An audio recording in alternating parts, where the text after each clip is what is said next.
My most recent book, Why People Don't Believe You, came out a few years ago, and every time I look at it, I smile. Well, let's have ourselves a pocket sized pep talk, and I'll not only tell you how that book found me, I'll share an interesting lesson I was reminded of while looking for a publisher. A Pocket Sized Pep Talk, the podcast that can help energize your business and your life with a quick, inspiring message. Now, here's your host, Rob Jollis. I've been conducting seminars for over 32 years on my own, and I thought I understood what almost every audience needed. Back in the summer of 2012, nothing could have prepared me for the audience I met in a church in McLean, Virginia. Prior to that presentation, I had received a call from my good friend Will. He told me about a group that he had been volunteering with for the past few years, and they needed a good motivational speaker. The group he was inviting me to speak to met weekly, consisted of a large group of people who were looking for jobs. The presentation I planned to deliver was one I had given countless times. I figured teaching this group how to sell would be just what the doctor ordered. Besides, I didn't think it would be very difficult to teach these folks how to sell themselves in a job interview. They listened to my stories and I listened to theirs. I was moved by the stories that I heard, and I knew I found a place where I wanted to volunteer every week. So, for a number of years, I tried to use my work in teaching sales skills. And I worked hard at taking those sales skills and converting them to skills that would help people to sell themselves to an employer. Unfortunately, no one seemed to be benefiting from what I was saying. Assuming that these people just weren't using the right words, I began to help in writing of the words they needed to use. But I failed again. The words were right, but they weren't believable when they spoke them. It was like listening to someone try to sing a song, but all the notes were flat.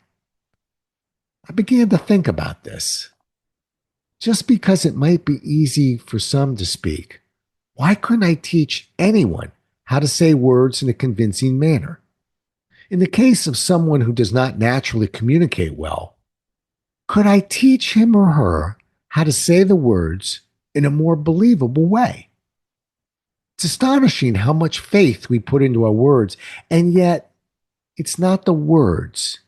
It's the tune that adds the human element to how we communicate and makes us truly believable.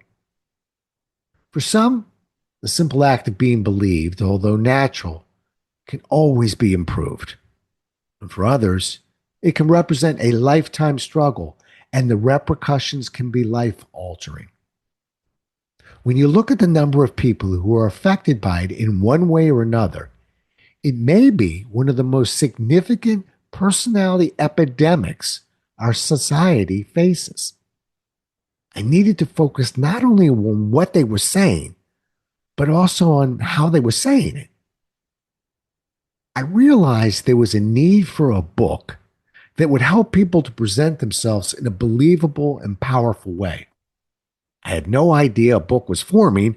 I just knew there was an underserved part of the population that was in desperate need of tools beyond the words they were using. I'd learned how to help people understand why people don't believe you. A book was born, and in this case, sometimes a book finds you. Yes, sir, I had a book for everyone.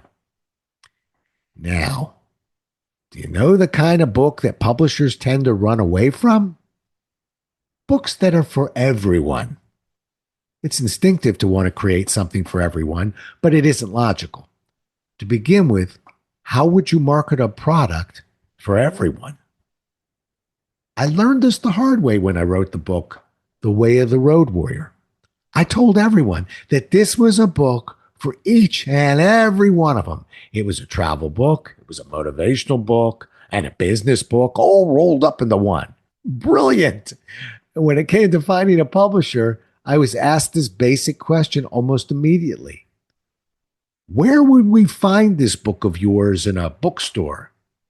I answered, gee, everywhere. Every publisher ran for the hills. It took me almost 2 years to sell that book to a publisher. And the first thing my editor did was insist I make up my mind about the kind of book I wanted it to be and who was my audience. See, when you have a product for everyone, you have a product for no one.